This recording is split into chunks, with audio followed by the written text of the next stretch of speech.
Comencemos pues entonces la continuación de nuestro libro de Hebreos. Hemos estado caminando a través de un maravilloso estudio del libro de Hebreos y el día de hoy lo continuaremos.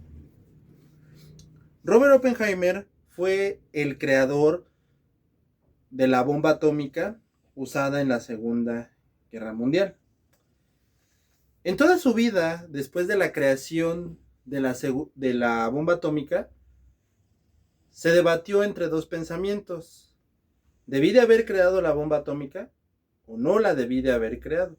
Y estos pensamientos la acompañaron hasta el último día de su vida. Pero lo que él nos enseña en su diario vivir fue que él en su mano tuvo la decisión de haberse negado a construir la bomba atómica y por ende a evitar una catástrofe, pero también en su pensamiento tenía la decisión de haberse negado a avanzar científicamente según su pensamiento.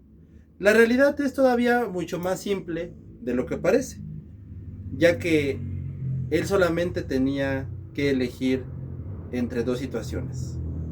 Elegir que cada ser humano viviera según su responsabilidad o provocar un cataclismo global. Desafortunadamente eligió la segunda opción.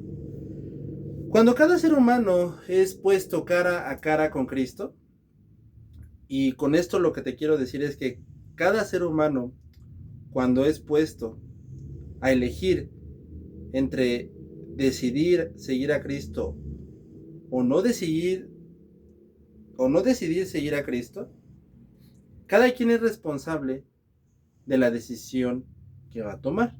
Es decir, que cada quien es responsable si va a seguir a Cristo y por lo tanto va a ser salvo, o cada quien es responsable de voy a negar a Cristo y voy a terminar en el infierno.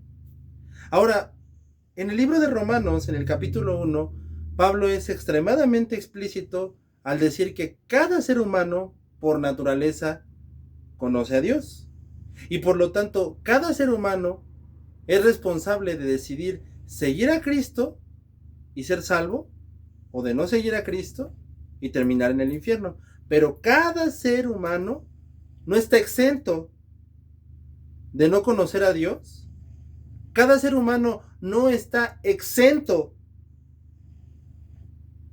de no conocer a Dios y por lo tanto negar a Dios, ya que cada ser humano conoce a Dios y cada ser humano no está exento de la responsabilidad de elegir o no elegir a Cristo, porque cada ser humano conoce a Dios. Entonces, ningún ser humano está exento de no conocer a Dios, porque cada ser humano conoce a Dios, y ningún ser humano está exento de la responsabilidad de decidir seguir a Cristo y ser salvo, o elegir rechazar a Cristo y terminar en el infierno. El doctor Oppenheimer tuvo dos decisiones y él eligió la que él quiso y se tuvo que hacer cargo de las consecuencias. Y yo espero, y con todo mi corazón te lo digo, y de verdad yo no me gusta ser sentimental en estas cosas porque creo en la profundidad y en la precisión de la palabra, pero yo espero de verdad que al final de este mensaje cada uno de ustedes de verdad no elija la decisión de rechazar a Cristo y verdaderamente elijamos la decisión de seguir a Cristo, y que verdaderamente nosotros sigamos a Cristo en verdad como lo dice su palabra y no religiosamente pensando que estamos con Él, cuando la realidad es que es mentira que estamos caminando según su palabra, porque no estamos caminando según su palabra, estamos caminando según nuestra religiosidad.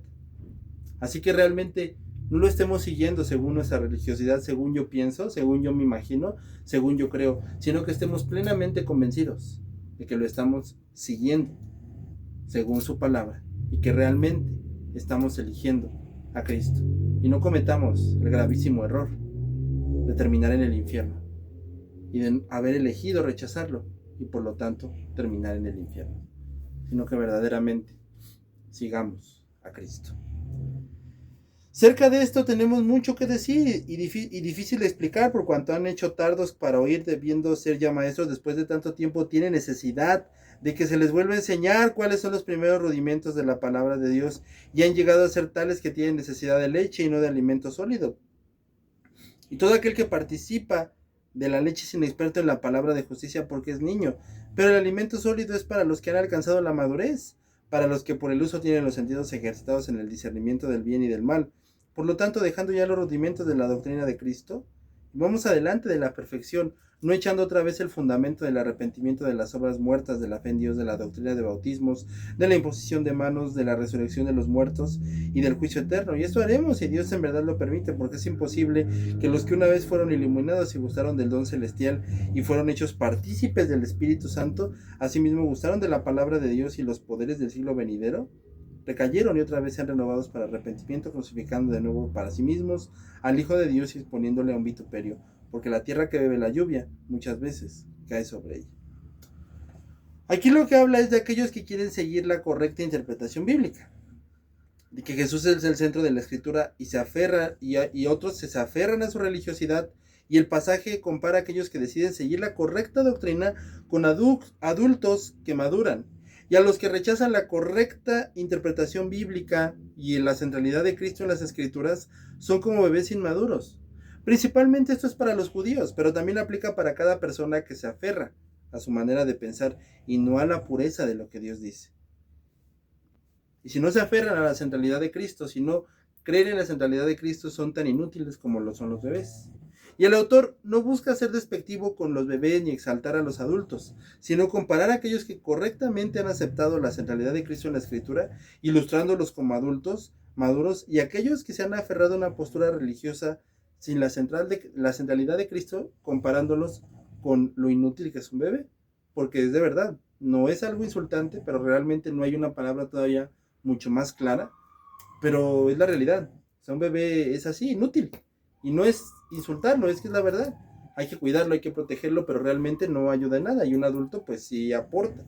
Entonces, el autor compara a aquellos que son aferrados a su religiosidad y no a lo que realmente la precisión de la Escritura dice, son comparados como bebés inútiles. Y esto aplica tanto para los judíos como para aquellos que se aferran a su religión. Y aquellos que realmente entienden la centralidad del Evangelio, entienden la centralidad de Cristo en las Escrituras y realmente siguen lo que la Escritura dice, no lo que ellos quieren creer, entonces esta gente es comparado con gente madura. Lo mismo hacia Cristo. Cuando él decía,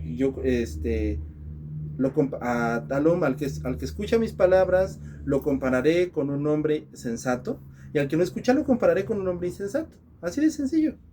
Entonces, a veces es increíble, pero de verdad existen tantos bebés, tantos niños en el ámbito cristiano, en el ámbito religioso, de verdad, niños. O sea, personas que se la viven nada más fijándose en cada cosa absurda y que no tienen ni siquiera base bíblica para decir que eso está mal. Nada más a ellos les parece que está mal. Pero también hay personas que añaden reglas que en ningún lado están en la Biblia. Hay gente que agrega cosas que en ningún momento la Escritura lo dice. Entonces, todo ese tipo de gente, ese tipo de personas son comparados como bebés espirituales. Todo aquel que no se limita únicamente a lo que la Escritura dice. Y obviamente también los judíos, porque precisamente ellos, número uno, no se limitaban a lo que la Escritura decía, y número dos, para aquellos que se aferran a su religión. Con esta información el autor procede a decir que la actitud de un verdadero creyente es aceptar la centralidad de Cristo y crecer cada día más en el estudio de la doctrina. Dejando ya los rudimentos de la doctrina de Cristo, vamos adelante en la perfección. Y eso no quiere decir que ya no acatemos la doctrina fundamental y vayamos a otra doctrina. Hay personas que eso enseñan. Hay que dejar la doctrina fundamental e ir tras cosas nuevas. Bueno, eso jamás es lo que el texto dice. El texto dice que es crecer cada día más en la doctrina perfeccionándonos. Un ejemplo. En la Segunda Guerra Mundial, el día o el momento que marcó la derrota de los nazis y el triunfo de los aliados fue el día D.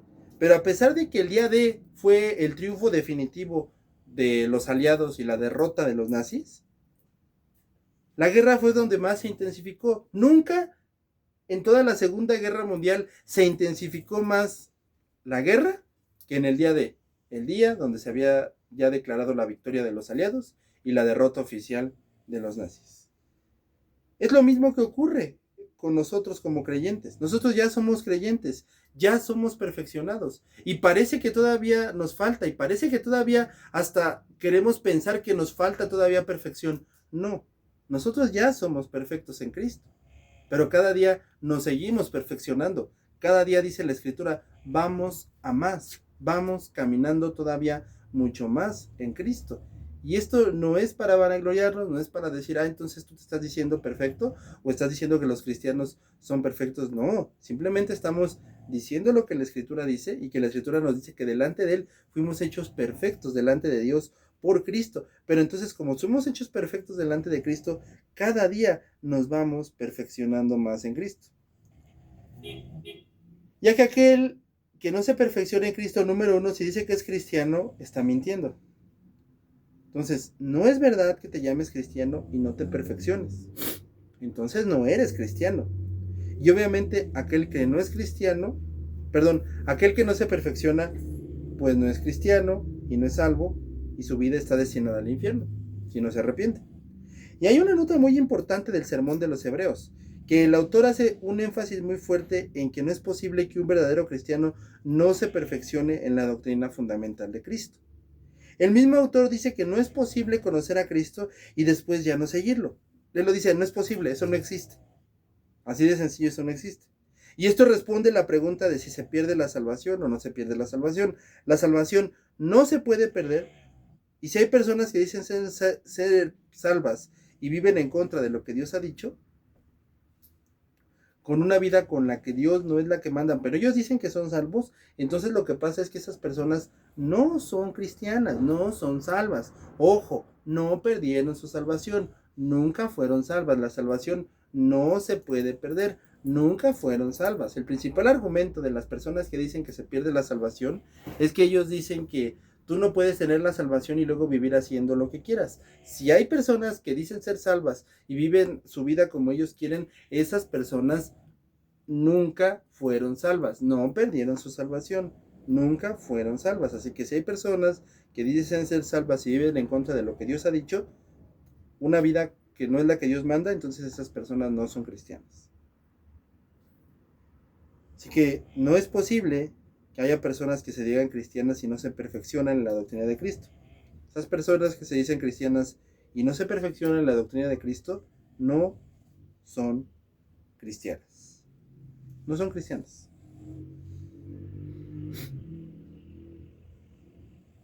Así que esto es muy importante para la preparación de los argumentos del capítulo 7 y 10, porque la enseñanza posterior sobre la obra de Cristo no será comprendida ni aplicada por aquellos que no quieren entender la doctrina, no quieren entender la centralidad de Cristo. Mira, aquellos que no entienden la centralidad de Cristo, número uno, probablemente ni siquiera sean cristianos. No digo que no son porque tal vez les falta más entendimiento, tal vez les falta dejar su necedad, tal vez les falta madurar más en el cristianismo y yo no puedo decir que no son salvos. Pero por el momento, lo único que sí están dejando muy en claro es que probablemente no lo sean. Probablemente. Porque no entienden la centralidad de Cristo. Por eso muchos judíos, el judaísmo en sí en su religión menciona la Torah, menciona los salmos, pero no sirven de nada. ¿Por qué? Porque ellos no entienden la centralidad de la centralidad de toda la palabra, que es Cristo. Y todavía añaden que esto es mucho más peor porque no están dispuestos a estudiar la centralidad de toda la palabra y así nunca van a poder ser cristianos maduros. Una señal de la dejadez en el desarrollo de la fe es la falta de voluntad o incapacidad para explicar lo que con fe aprendieron. La leche es el alimento apropiado para un bebé, pero las personas maduras necesitan alimento sólido. Aquí la leche se equipara con los primeros principios de la palabra de Dios. En el griego es tososhelates, archos, tolegion tou. Las directrices, o sea, las doctrinas fundamentales. Y lo vuelvo a repetir, esto no quiere decir dejar las doctrinas fundamentales, esto quiere decir que esas doctrinas fundamentales que siempre nos van a acompañar en la vida, con más profundidad de entenderlo. Así que el autor introduce una nueva exhortación para preparar el desarrollo de una doctrina expuesta y se presenta como un maestro y padre espiritual llamando a los destinatarios a revisar los fundamentos de su fe, porque aún necesitan volver a los primeros elementos como si fueran niños. Muchos que se llaman cristianos deberían de volver como si fueran niños porque ni siquiera han entendido lo fundamental de la fe, ni siquiera lo han querido seguir, ni siquiera, lo peor es que muchos de ellos lo han entendido perfectamente, pero no lo llevan a cabo. Solo lo han entendido mentalmente y hasta ahí, pero no lo llevan a cabo. Otros han entendido mentalmente y no les importa, siguen imponiendo su religión. Hay gente que claro que está segura que la salvación no se pierde, claro que tiene un fundamento y una doctrina muy adecuadas, pero siguen añadiendo su religión. Y pues sí, claro que la salvación no se pierde, pero es pecado pintarte las uñas. Y sí, claro que Dios es soberano, pero es pecado que si eres mujer te pongas pantalón. Y sí, claro que es la salvación es del Señor, pero es pecado que te guste el mundial. No han entendido la centralidad de Cristo. Porque no quieren entender la doctrina, no quieren profundizar en la doctrina. Y el cristiano está llamado a alcanzar la plenitud de Dios, llegando a la sabiduría y a la madurez de Cristo.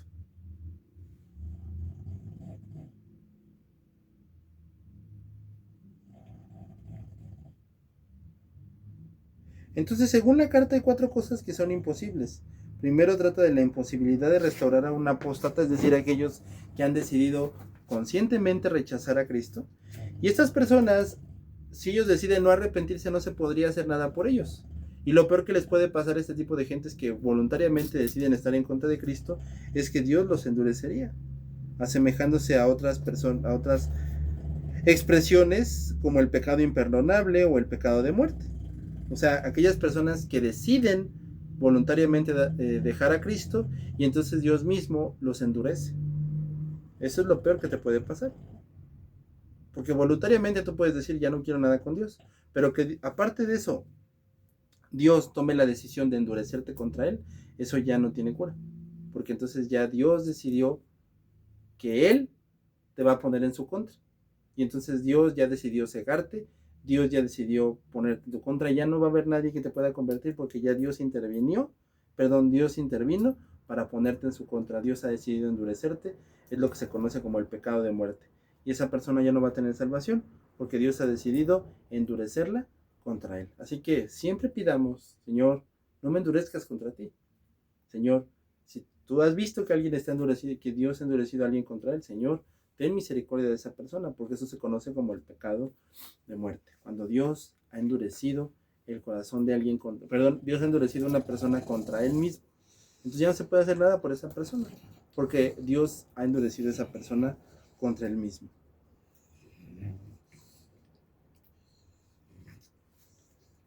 Y esas palabras son un impresionante llamado de atención a considerar que no solo los apóstatas, sino todos los pecadores son la causa de la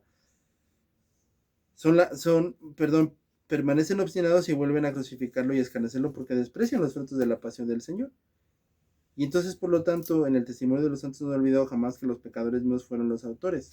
Pero también una cosa es entender la gracia de Dios y otra cosa ya es burlarse de Dios. Y Dios no es injusto por olvidar, no es centrarse en la recompensa por los servicios, sino que Dios concede la situación real de la vida espiritual de las personas y Él motiva las expresiones de un cristianismo genuino. Los cristianos han recibido el don celestial y que nos llena de la verdadera convicción de que Dios está con nosotros, y eso no significa que no existe el perdón, sino que quienes apostan de esta manera se cierran por completo a la misericordia divina. Y a pesar de la claridad también se destaca un mensaje de esperanza.